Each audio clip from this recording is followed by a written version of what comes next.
Hola, ¿cómo estás? Bienvenida a Alternativas para el Autismo una vez más y hoy vamos a continuar trabajando con los aspectos básicos del autismo. En los primeros videos trabajamos, ¿verdad?, los elementos diagnósticos según el DSM-4 y el DSM-5, que es el que tenemos actualmente, y comparamos ese cambio que hubo y en los materiales tiene, ¿verdad?, diferentes eh, documentos donde puedes ver por escrito, los puedes imprimir, la comparación entre por qué el DSM-4, DSM-5, todos los cambios. Aprendiste lo que es el DSM, que es el manual que utilizamos los psicólogos y los psiquiatras para identificar las diferentes condiciones de salud mental, ¿verdad? Y es nuestra guía, es nuestro mapa. Hablábamos también en el último video sobre los niveles y la diferencia que teníamos entre el DSM-4 y tenemos ahora en el DSM-5 con los niveles, ¿verdad? En términos de la cantidad de apoyo que la persona o el menor con autismo va a necesitar. Y todavía con esto tenemos diferentes paradigmas o diferentes visiones y perspectivas. Mi perspectiva es que puede ser fluido porque, y utilizo el conocimiento de varios de mis clientes, el de mi hijo propio, y es que según los menores van desarrollando y van adquiriendo conocimiento y destrezas, ese nivel pudiera cambiar. Por lo cual siempre digo que no es fijo ni que esté escrito en piedra y que en algún momento pudiera cambiar, ¿verdad? Así que esa es mi perspectiva muy personal, basada en mi experiencia de haber trabajado con muchos jóvenes y niños con autismo, de ver niños con autismo que desarrollaron habilidades, otros que desarrollaron habilidades pero no llegaron a ser verbal. Así que tenemos que ver, ¿verdad? Como hablábamos, que los niveles considera el aspecto comunicológico de las destrezas verbales, la destreza verbal social y el aspecto de la interacción social y las conductas, ¿verdad? El DSM-4 y 5 no consideran el aspecto sensorial como parte de los criterios diagnósticos y es mi esperanza que eso cambie en la próxima revisión, pero todavía seguimos ahí, ¿verdad? Sí sabemos de lo que hemos hablado con jóvenes y adultos que el aspecto sensorial influye mucho en las conductas e interacción social. Así que todavía yo creo que estamos en ese proceso de descubrir cosas nuevas en términos de posibles estudios nuevos que se pudieran desarrollar en cuanto al proceso de cómo el aspecto sensorial influye en las destrezas de comunicación y en las destrezas de interacción social. Y lo traigo porque hay unas teorías que se están aplicando que no son teorías nuevas, pero se están empezando a utilizar en términos del autismo y habla mucho de cómo el nervio vago y cómo afecta ese proceso, ¿verdad?, de regulación y cómo muchas ocasiones la persona con autismo está en lo que conocemos comúnmente en una reacción de respuesta y huida, que es simplemente un proceso de protección, ¿ok?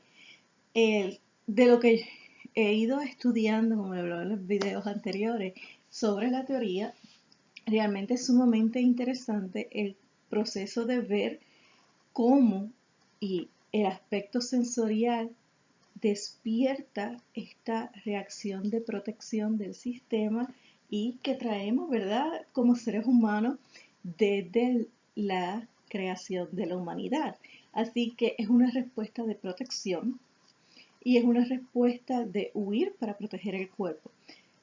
Lo que establecen todas estas teorías, que están sumamente interesantes, es cómo al regular esa respuesta el cuerpo se ajusta y puede responder mejor socialmente.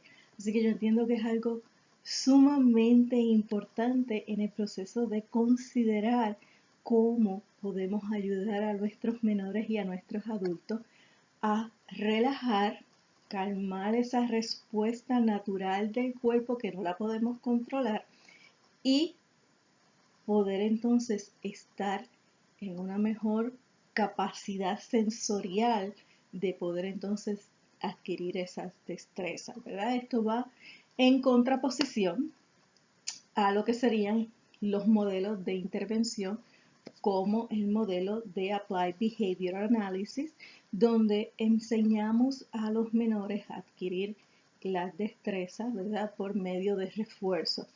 Y en todos lados, como todo, hay diferentes visiones, perspectivas y críticas de los jóvenes que ya son adultos en términos de cómo estas terapias los afectaron emocionalmente y aún en su adultez ellos están teniendo dificultad.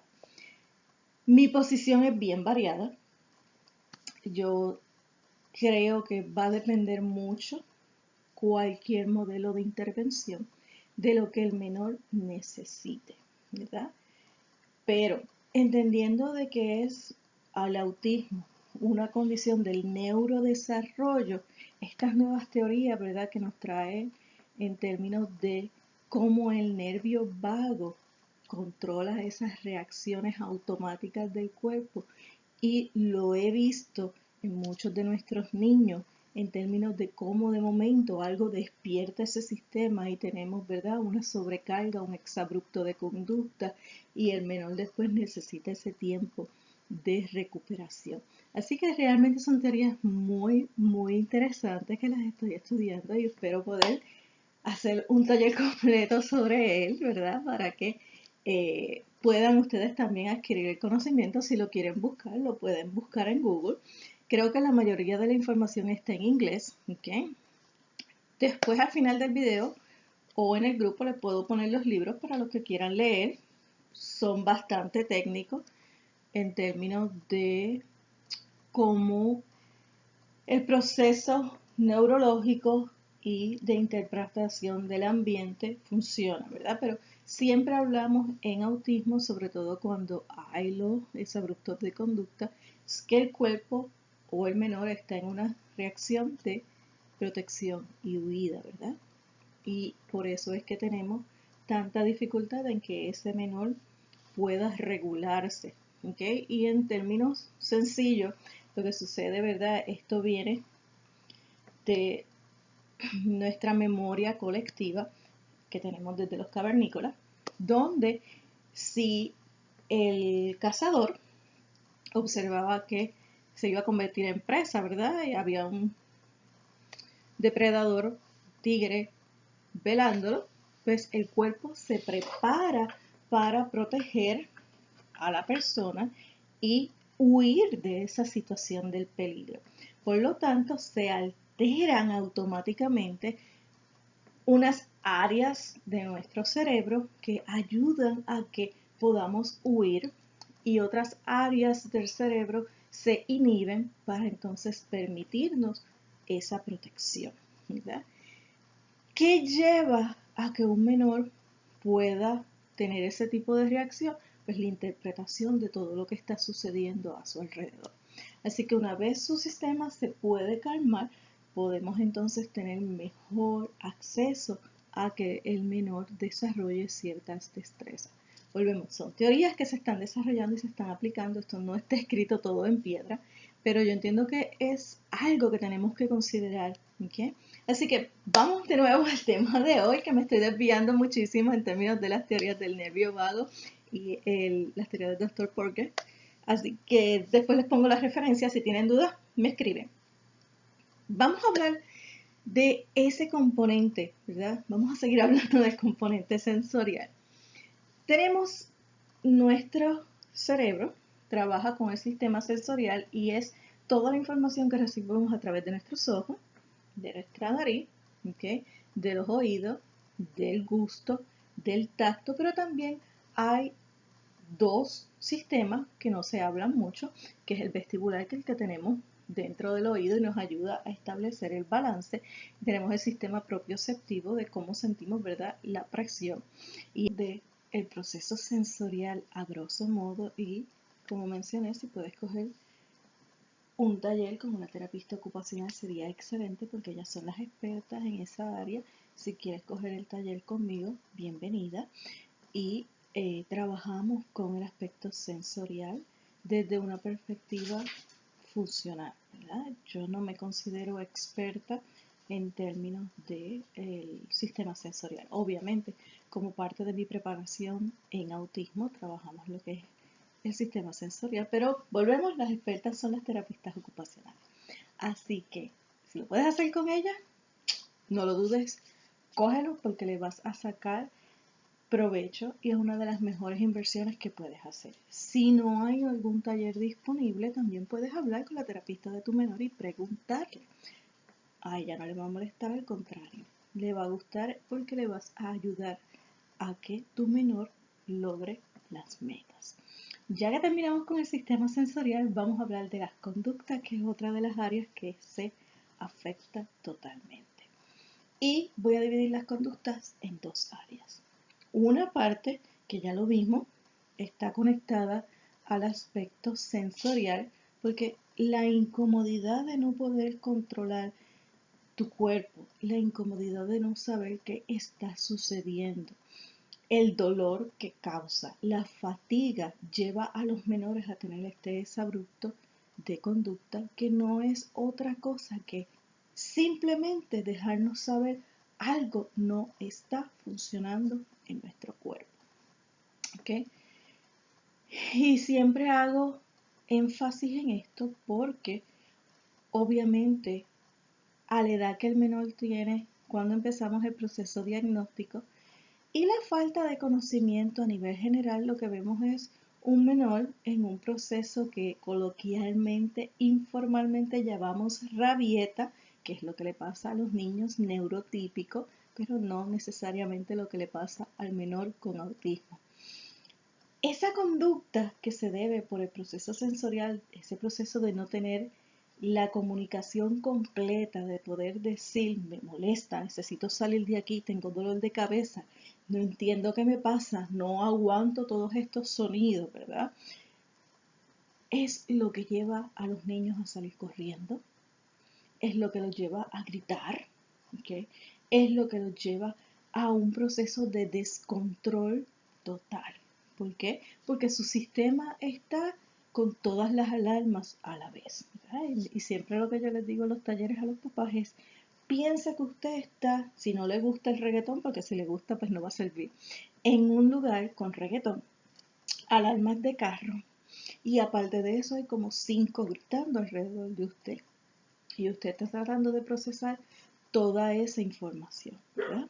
Y a la larga, ¿qué sucede? Terminamos con un dolor de cabeza y agotados. Miento, no es majadería, como diría mi abuela. Ese agotamiento es que el sistema no puede trabajar todo lo que está pasando a la misma vez. Así que es importante como padres que consideremos que esa conducta que estamos viendo simplemente es un grito de ayuda. Es un grito de no puedo con esto, ayúdame. ¿Okay?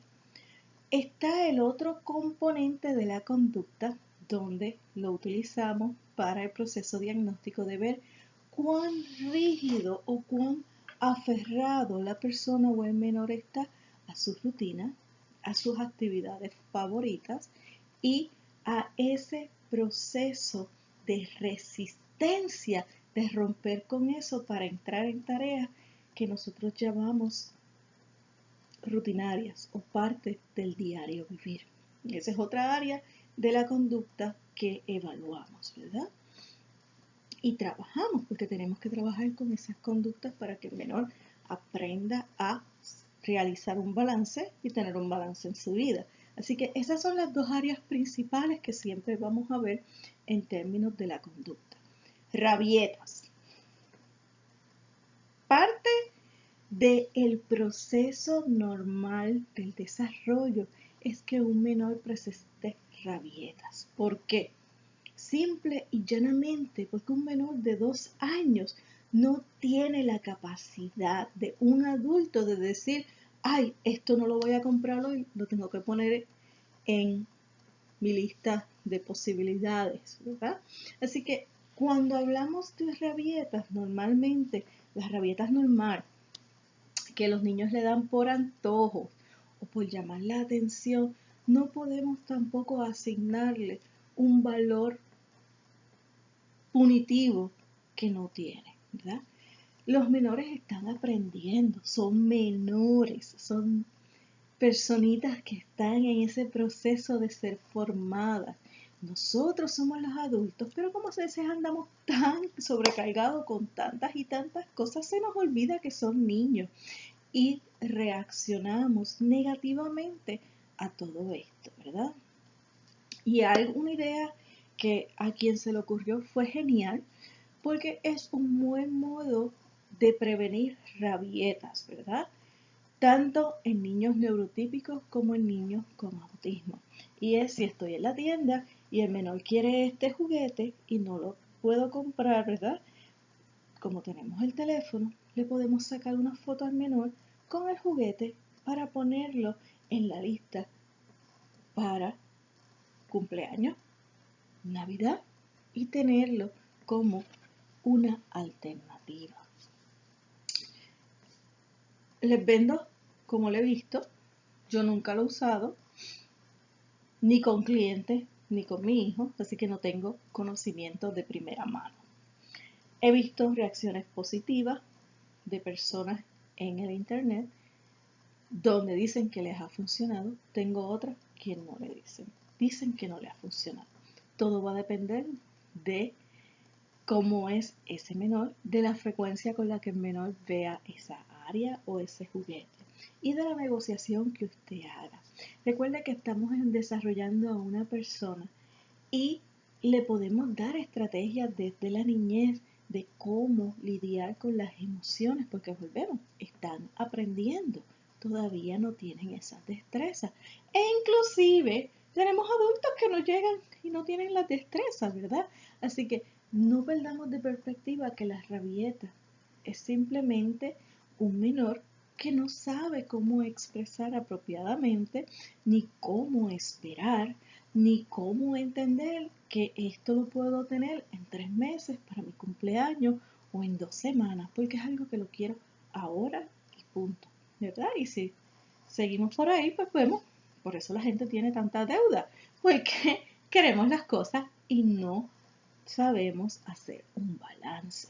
Así que tengamos en cuenta que la realidad de la rabieta es eso, aparte de obviamente probar los límites, porque el menor está empezando a experimentar lo que es la independencia.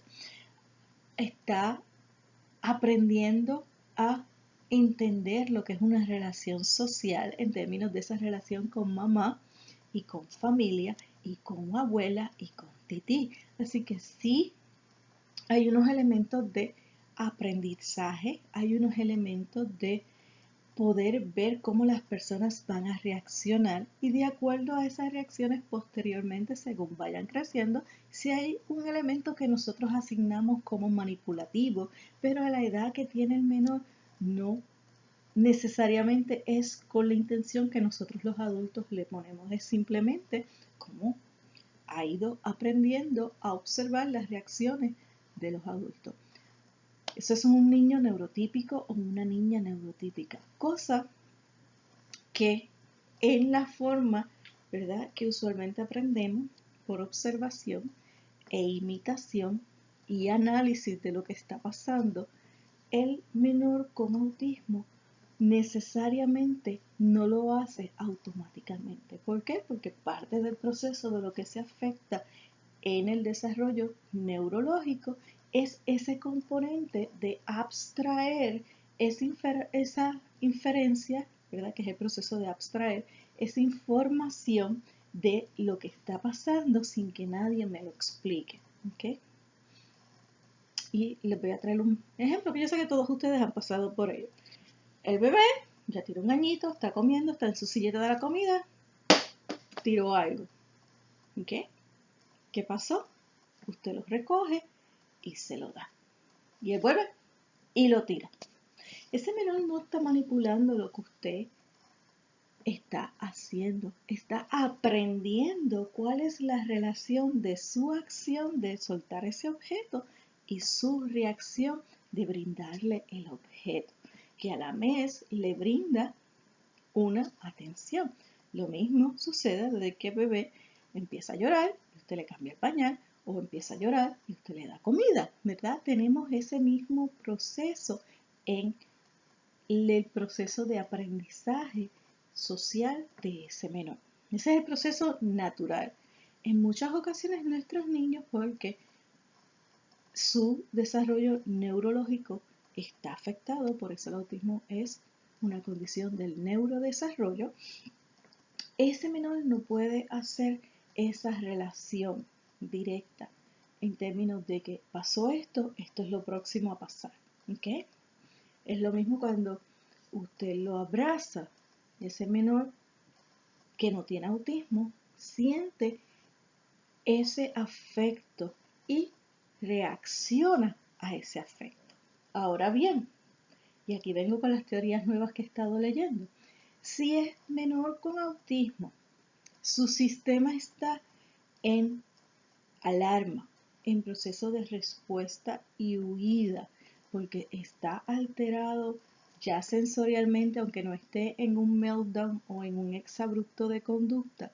Cuando usted lo va a abrazar, es otra información que el menor puede o no puede procesar, dependiendo de cómo esté su organismo. Y aquí es bien personal. Hay menores que ese abrazo les da seguridad. Hay menores que les duele la sensación del abrazo y por lo tanto va a rechazar porque es algo que duele, ¿ok? Es algo que no puede manejar. Así que es importante el poder ver cómo va reaccionando.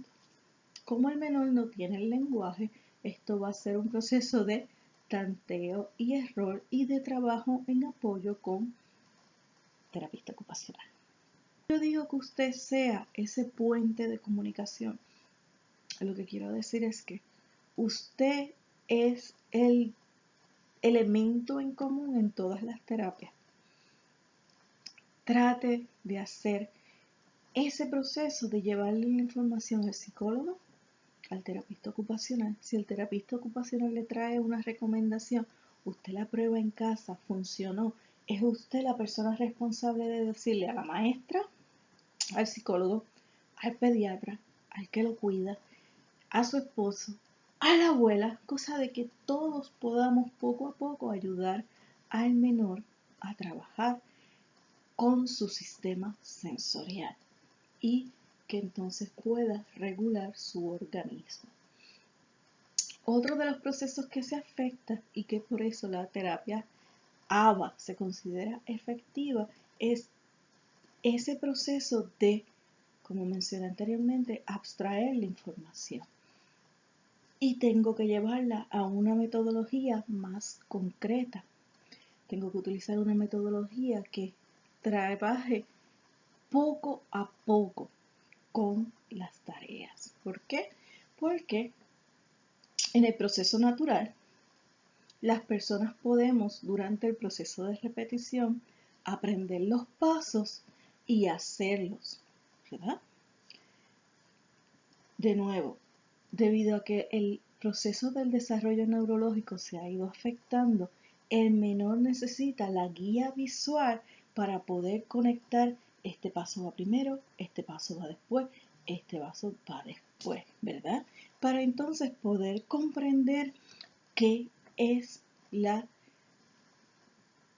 tarea que tiene que hacer en paso 1, paso 2, paso 3 para completar una tarea en particular. Y empieza desde estudiar, lavarse los dientes, ir al baño.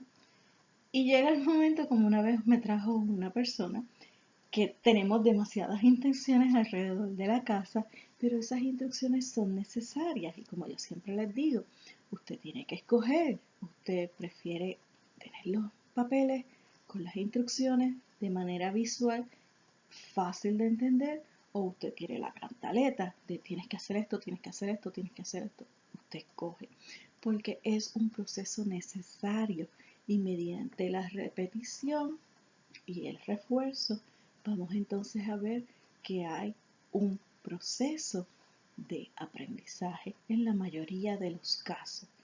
Yo quisiera saber por qué no todos siempre funcionan igual y entiendo que se debe a que no vamos a tener, porque todavía no tenemos la capacidad de poder ver dónde fue que hubo ese proceso del desarrollo, dónde fue que se afectó específicamente. Y por eso es que tenemos tanta diferencia en una misma condición. Así que, resumiendo, hablamos que las conductas, ¿verdad? Las tenemos que dividir: conductas que vemos como reflejo de una sobrecarga sensorial, conductas que vemos porque la persona es rígida en términos de las cosas que le gusta hacer, conductas que vemos porque son típicas del proceso del desarrollo del ser humano. Y además, vamos ahora al tercer y último componente dentro de el autismo, pero es uno de los más importantes, que es el aspecto social. Volvemos. En el desarrollo neurotípico, tenemos que los menores, desde que son bebés, están desarrollando un espacio de aprendizaje constante, ¿ok? Y van absorbiendo información, y de esa interacción directa con mamá en esos primeros días, con papá en esos primeros días, con la familia, vamos entonces a ver que el menor comienza a desarrollar un concepto de interacción social. Lo mismo se da en la persona con autismo, pero ese proceso de abstraer la información está un poco comprometido o afectado por el proceso de el autismo. Así que ese proceso de abstraer la información de la interacción diaria, donde hay cierta repetición de un proceso de interacción e intercambio social familiar, no es tan directa como sucede en los menores que no tienen autismo. Así que por eso volvemos, el proceso de terapia con ABA es bueno en términos de que establece paso a paso claramente esas acciones, y el menor no tiene que pasar por ese proceso de abstraer la información. Y otra de las cosas es que el proceso asegura de que el menor haya logrado adquirir unas destrezas que podemos decir que son prerequisitos de la otra, ¿verdad? Y si han visto otros de mis talleres, siempre van a escuchar que yo hablo que una cosa se monta encima de la otra, ¿verdad? Y por eso es que en el proceso del desarrollo del habla, hablamos, valga la redundancia, de los prerequisitos del lenguaje. Y en ese momento es que hablamos de la importancia del contacto visual, porque es parte de los prerequisitos del lenguaje para que el menor pueda desarrollar ese contacto social. Obviamente, hablando con los adultos, entendemos que ese proceso de contacto visual crea una sobrecarga sensorial que aumenta la ansiedad y aumenta la respuesta de huida. Por lo tanto, volvemos, ese sistema sensorial se sobrecarga y tenemos una sobrereacción. Así que hay que trabajar nuevamente con ese sistema sensorial para que se pueda regular y entonces tomar una acción ante eso. Ahora, si me preguntan qué tratamiento es mejor, les tengo que decir que la integración de todos los tratamientos que tenemos hasta ahora. ¿Por qué? Porque hay que ver qué es, y aquí venimos a la pregunta de los 64.000 millones de chavitos. ¿Qué pasa primero? ¿Okay? Si nos vamos por las teorías del sistema vago y del Dr. Porges y todo lo nuevo que estamos leyendo, pues él me diría que es el sistema sensorial. Si me voy porque el menor está en ese proceso de dificultad de abstraer la información, pues entonces le tengo que decir que el sistema ABA le va a ayudar porque va a ir paso a paso. Así que hay que estudiar a cada menor y ustedes son las mejores personas para poder observar a su menor. Y durante todos los talleres siempre me escuchan diciendo lo mismo: observar esas claves que nos van a ayudar a nosotros a, dentro de un tiempo, porque ahora al principio es más complejo, entender, guiar y hasta prevenir las sobrecargas sensoriales. Siempre van a haber momentos que no sabemos ni por qué sucedió, aunque tomamos todas las precauciones. Miren, va a cumplir ya 20 años y todavía hay momentos en donde yo estoy como que, ¿qué pasó? ¿Okay? Es importante que seas también flexible contigo. ¿Okay? Así que, volviendo al proceso de relación social, también tenemos ese proceso de respuesta emocional ante el proceso de relación social. Esto todo es bien complejo y yo espero que no te me sientas demasiado abrumada en cuanto a esto. Por eso es que he querido cogerlo con calma antes de llegar al manejo de conducta. ¿Ok? Bien importante. Esa respuesta emocional es la que nos lleva a que, por ejemplo, papá llegó y el bebé sale corriendo, o abuelita llegó y el bebé sale corriendo, o mamá llegó y le tira las manos para que lo cojan, ¿verdad? Y son cosas que pasan antes del año, que son procesos innatos del desarrollo normal en el proceso de el neurodesarrollo de nuestros chicos. Algo todavía no hemos logrado identificar ocasiona que no se desarrolle apropiadamente y no tenemos esas respuestas emocionales. Si tenemos como que ve, saluda a tu abuela, o ve, mira, papá está aquí, a lo mejor el bebé ni reacciona. Digo bebé, pero estamos hablando de un menor de 1 o 2 añitos. No reacciona y no muestra respuesta emocional, o muestra una respuesta emocional inadecuada. ¿Okay?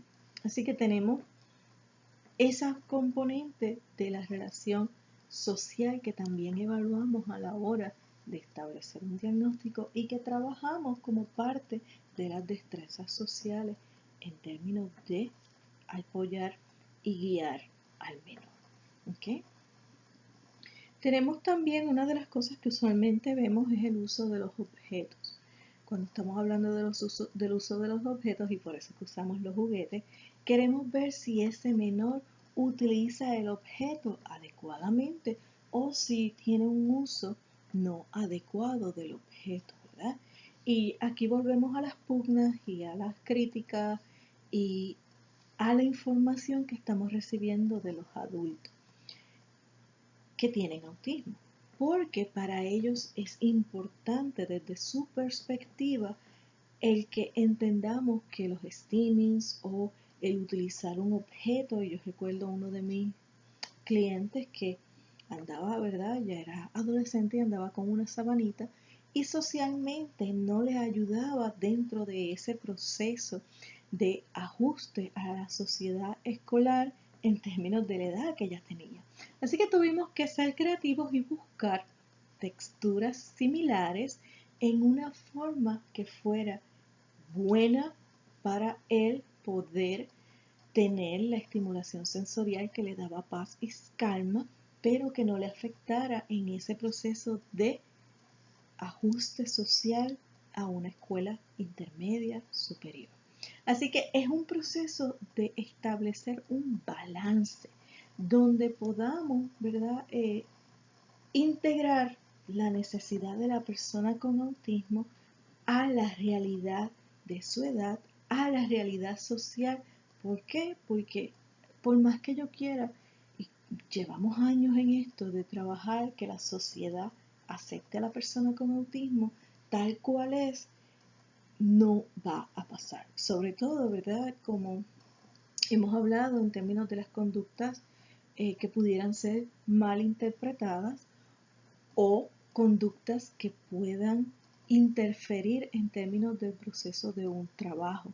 Y recuerdo un casito que fue una consulta, yo no trabajaba directamente con el caso, de cómo ajustar la necesidad sensorial de este joven con la realidad de su trabajo. Y lo pudimos manejar y lograr dentro de su proceso de trabajo hacer un ajuste. Y por eso es importante los coaches de trabajo, por eso es importante trabajar con recursos humanos, si es una compañía que tiene recursos humanos para poder hacer los ajustes, ¿verdad? Y en el caso de este joven fue un ajuste en términos de permitirle tener ciertos objetos que él pudiera utilizar, aunque no era parte de lo que necesitaba para su trabajo diario. Pues, hubo unos planteamientos de seguridad, hubo otras cosas que tuvimos que manejar y utilizar la creatividad para tratar de llegar, ¿verdad?, a un acuerdo productivo para el joven. Y sí, se pudo lograr. Pudimos hacer el ajuste en términos de la vestimenta y que pudiera entonces en su ropa tener el objeto en la cintura, en la parte de la correa, y entonces poder integrarlo a su trabajo. Así que parte de este proceso requiere mucha creatividad, lo cual es excelente. Otra de las cosas que interfiere en términos de el aspecto relación social y destrezas sociales es cómo el menor se ajusta a los cambios. Y esto es algo que lo vemos, ¿verdad? Todo el tiempo desde que son pequeñitos. Cambiamos la ruta y es un problema. Cambiamos la forma de la rutina mañanera y es otro problema. Y es algo que poco a poco tenemos que ir trabajando con el menor para poderlo llevar al proceso de tolerancia. ¿Por qué? Porque los cambios suceden. ¿Okay? Esto no significa que al principio lo vamos a forzar. No, al principio volvemos para poder ayudar a ese menor a calmar su sistema y reducir la respuesta de huida, ¿okay? De escape y huida. Tenemos que entonces ir proveyéndole la seguridad para que ese menor entonces se sienta en un ambiente que puede posteriormente empezar a experimentar cambios sencillos, ¿verdad? Y esto vamos como escalera con cambios bien sencillitos hasta entonces llevarlos a cambios bien grandes. Así que trabajamos con eso, trabajamos en términos de la relación con sus pares. Es otro de los procesos más importantes en términos de las destrezas sociales y es el más complejo. ¿Por qué? Porque en todos los demás, como estamos trabajando paso a paso, podemos ir trabajando con la familia. Cuando estamos hablando con pares, estamos hablando de niños y adolescentes que carecen de ciertas destrezas, así que siempre vamos a ver alguna respuesta que no va a ser de nuestro agrado porque estamos trabajando con otro menor. ¿Okay? Y por naturaleza el menor no es un adulto, así que por lo tanto van a haber unas carencias de ciertas destrezas. Puede ser que sea en la forma en que se comunica hacia el menor. No que vayamos a aceptar bullying, ¿ok? No que vayamos a aceptar rechazo, pero sí tenemos que entender que estamos trabajando con menores que queremos que tengan la sensibilidad de aceptar la diversidad, pero a la misma vez siguen siendo reflejo de una carencia de destrezas por la edad que tienen. No son adultos. Así que tenemos que trabajar con mucha flexibilidad. Y aquí quiero hacer una salvedad porque para este proceso en particular necesitamos las terapias de grupo. ¿Okay? De terapias de destrezas sociales. Es bien importante que entendamos que vamos a necesitar terapia grupal. ¿Por qué? Porque yo no puedo desarrollar una terapia con un par si no tengo a otro menor. ¿Okay? Y en la medida de cuando trabajamos en ambiente natural, entiéndase en la casa, trabajamos a veces con un vecinito, con un primito o un hermanito si está disponible, ¿verdad? Pero en muchas ocasiones las terapias se dan en la oficina del especialista o se da en la escuela. Así que necesariamente para poder trabajar esto necesitamos la terapia grupal. ¿Y por qué hago esta salvedad? Porque muchos de los grupos he observado que se establece que las escuelas, sea en Estados Unidos o en Puerto Rico, están trabajando con terapia grupal para reducir costos y que el especialista gane más dinero. Sí es cierto, no voy a quitar la realidad de que el especialista va a ganar más dinero, pero la realidad es que en teoría pierde dinero, porque cuando yo trabajaba con Huellas, yo trabajé en Huellas cuando Huellas empezó. Yo fui parte de las especialistas que hicieron la transición de otra corporación que cerró a Huellas desde que empezaron desde cero. El pago que Educación Especial, por lo menos en Puerto Rico, da por terapia individual es más alto que el que da por estudiante en terapia grupal. Obviamente, a la larga puede que haya un poco de más ganancia si tengo 3 estudiantes, compenso la diferencia que puede haber. Eso es una realidad y yo no te voy a mentir. Pero la realidad es que como psicóloga para trabajar destrezas sociales, yo necesito otro menor. Como patóloga del habla o terapista del habla, para trabajar comunicación social, yo necesito otro menor. Así que por favor, no permita que una persona que no conoce de por qué un especialista determina que la terapia tiene que ser en terapia de grupo, le meta ideas a usted en la cabeza que simplemente por ganar más dinero, porque es irresponsable. Ningún especialista que valore su licencia y valore el trabajo y el amor por la cual estudió va a hacer algo por ganarse el dinero. ¿Okay? Yo no estudié psicología porque mi hijo tiene autismo. Yo estudié psicología y después que terminé mi doctorado salí embarazada y después, cuando estaba en el proceso de coger el examen para la licencia, fue que me enteré que mi hijo tenía autismo y decidí especializarme en autismo porque en el 2003 cuando lo diagnosticaron lo único que existía era Filius. Y con Filius en Puerto Rico, a través de la Universidad de Puerto Rico, fue que yo me preparé para trabajar autismo. Así que esa fue la razón por la que me especialicé en autismo. Cuando decidí estudiar psicología fue porque era mi deseo de ayudar a las personas y por eso hago lo que hago a través de estos videos y los doy gratis a la mayoría. Pongo la información gratis en la página porque amo lo que es el proceso de la psicología. De la misma manera yo le puedo asegurar a usted que esa patóloga, esa terapista ocupacional, sobre todo que trabajan en corporaciones, porque mi gente, yo trabajé en corporación y a veces no cobramos por meses, sobre todo en los tiempos de transición de fin de año y de principio de año, ¿okay? Porque educación no suelta el dinero, así que no permita que por favor le metan a usted la idea que su hijo está en terapia grupal porque quieren ganar más dinero. Sí, como decía mi abuelita, de cualquier lado salta un ratón, es cierto. Pero la mayoría de las especialistas que están en las corporaciones y han durado en las corporaciones por años es porque aman el proceso de ayudar a los menores y ver al menor progresar y desarrollarse. Así que hasta aquí este paréntesis. Bien importante, si usted ve que su menor no está teniendo progreso, pues obviamente usted pregunta por qué no está teniendo progreso. Si le dan a escoger, escoja las terapias en el centro de terapia, no las escoja en la escuela simplemente porque en la escuela altera el proceso educativo. ¿Okay?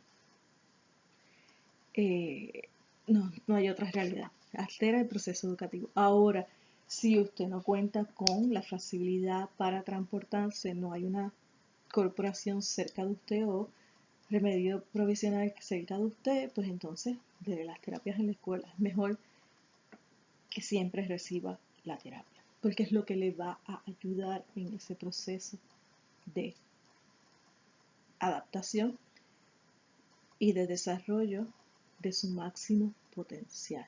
Y cuando digo máximo potencial, por favor, mi gente, tengan en claro que cada uno de nosotros, yo y usted, tenemos un máximo potencial totalmente diferente. Mi esposo y yo tenemos un máximo potencial totalmente diferente y no tenemos ninguna condición que tengamos diagnosticada. Quiere eso decir que si Pepito tiene autismo nivel 1 y Juanita tiene autismo nivel 1, los dos tienen un máximo potencial totalmente diferente. ¿Okay?